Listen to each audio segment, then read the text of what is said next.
de Conecta CQMX. Mi nombre es Fernanda García y hoy hablaremos sobre la biología. Para entender un poco más este tema, definiremos biología, que en el griego significa bio, vida, y logos, de estudio, lo que sería el estudio de la vida.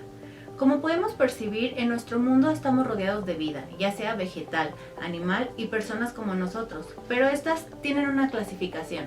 Para empezar, tenemos la zoología. ¿Alguna vez te has preguntado quién se encarga de darle nombre a esos animales que conoces? Pues esta ciencia te dará la respuesta. Esta se encarga del desarrollo de los animales, así como investigar el ambiente en el que se desarrollan y su fisionomía, que es en la interacción con otros animales. También le da la clasificación en los distintos grupos taxonómicos. Después tenemos la botánica, que es la rama de la biología que se encarga del estudio de los vegetales.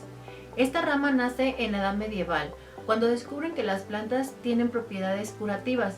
Con ello, desarrollaron herramientas para poder descifrar el ADN y manipular su evolución, para poder hacernos acreedores de las frutas y verduras por nuestras propias manos, sin esperar el proceso de reproducción natural de las plantas. ¿Alguna vez te has preguntado de dónde surgió todo? Luca es la respuesta.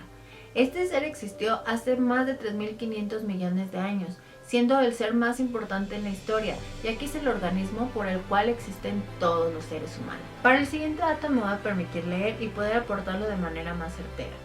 Las siglas en inglés de Luca, por su traducción al español, refiere último antepasado común universal. Esta célula surgió de la combinación de carbono, nitrógeno, oxígeno e hidrógeno. Según esta mezcla, surgió en un charco, aprovechando las propiedades naturales como lo son el gas metano y amoníaco, generando células con ADN, las cuales se pudieron asociar para formar las diferentes formas de la vida que hoy conocemos. Dato importante, ¿no? En el siguiente bloque tenemos a mi compañera Ixel con una cápsula donde nos ayudará un poco más a cómo tratar las plantas que tenemos en nuestra casa. Tener plantas en el hogar sin duda da una vibra bastante gratificante, tanto para los que la habitamos como para quienes nos visitan, y para no dejar de verse tan lindas dentro de nuestros espacios, requieren una atención y un cuidado especial como cualquier ser vivo.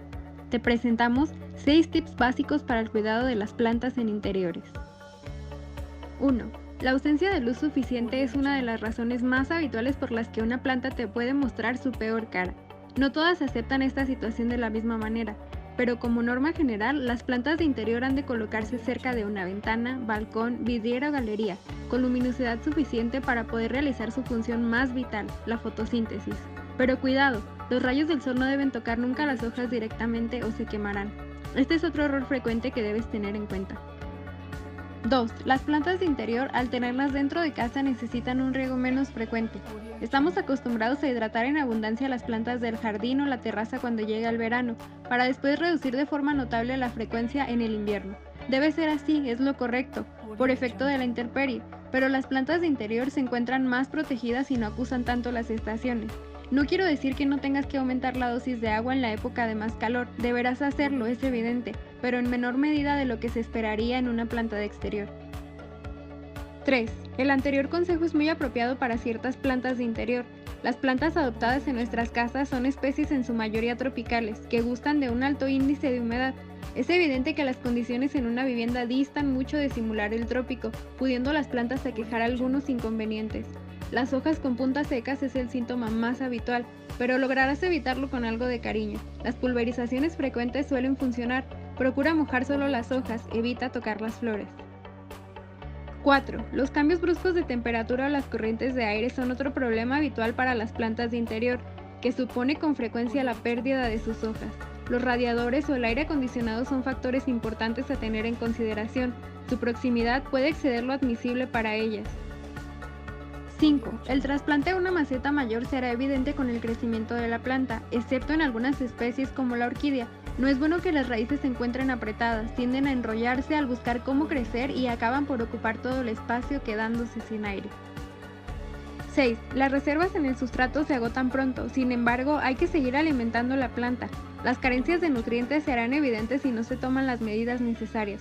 Sobre todo, es importante no fallarle a la planta durante la época de crecimiento, también durante la floración.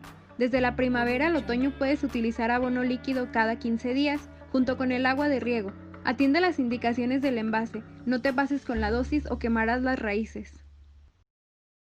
Ahora que ya tienes toda la información, a poner manos a la obra. Ya hablamos de los derivados de la biología, pero ¿alguna vez te has preguntado qué es la vida? Hace tiempo nos planteaba que la vida es el modo de existencia de los cuerpos y cómo cada uno de ellos percibe su realidad.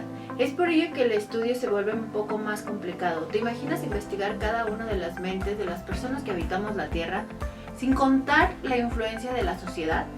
Esto lo hace más complejo. Entonces, en la búsqueda de la evolución del ser humano, hemos destruido nuestro mundo paso a paso, sin importar las consecuencias que este nos pueda traer a futuro.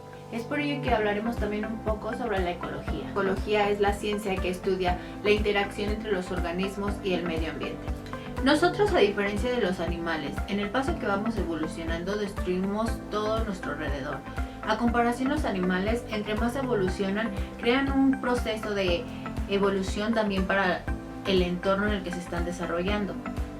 Es por eso que nosotros los seres humanos somos conocidos como la plaga más peligrosa que habita la Tierra. Al inicio de la pandemia nos pudimos percatar de cómo el medio ambiente iba mejorando.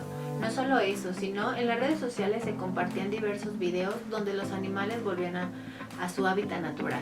Como muestra de lo destructivos que hemos llegado a ser, tenemos esta cápsula donde les mostraremos algunos de los animales de los cuales nosotros los seres humanos nos hemos encargado de destruir. A lo largo del tiempo se han encontrado diversas especies de hermosos animales que suelen llamar la atención. Sin embargo, pareciera que ser así de bellos es su peor maldición. Hoy te mostraremos los 5 animales extintos por la mano del ser humano. El primero es el lobo de Tasmania. Fue declarado extinto en el año 1936. Por aquella época ya llevaba tiempo extinto en el resto de Australia.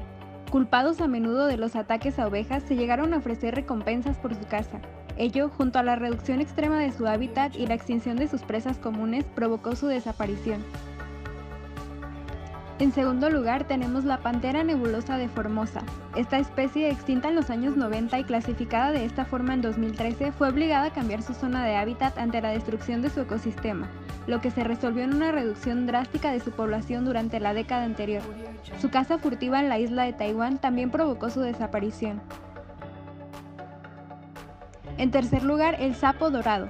Esta clase de anfibio está clasificado como extinto desde 1989 ante la falta de observación de un solo ejemplar. Se atribuye al calentamiento global la principal razón de su extinción, si bien no es la única. Se cree que también es debido a su limitado hábitat, ubicado en el bosque de Monteverde en Costa Rica, la polución del aire y la introducción de especies invasoras.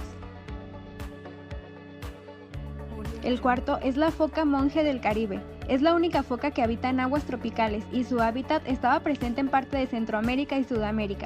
Su piel, su carne y la afirmación de que era una amenaza para los bancos de peces de la zona contribuyeron a su masiva caza.